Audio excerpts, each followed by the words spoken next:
What do we mean by personality-driven Iman?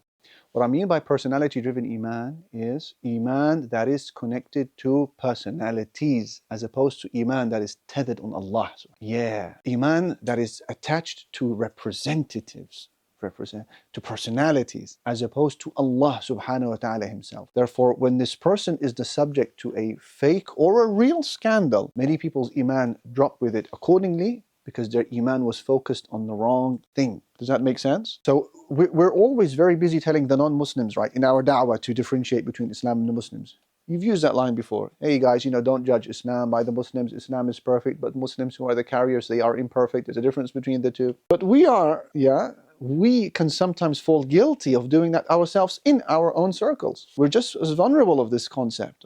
We need to be reminded from time to time that Islam is not the Shaykh, Islam is not the Qari, Islam is not the Muslim politician, right? You have to, this person is not safeguarded, but the religion of Islam is, right? And much of the relapse that people have in their faith is because they had put too much hope, too much ambition onto a person who for them was the be-all and end-all of Islam. As I said, that could be a sheikh who's exposed for doing something very indecent. People, they say this is Islam because this person was teaching the Quran. Yes, there is a personality issue going on here, no doubt. There is some trauma that needs to be addressed. I appreciate that. But at the core of it is Iman that was not tethered on Allah Jalla Jalaluhu. It was putting too much emphasis on people.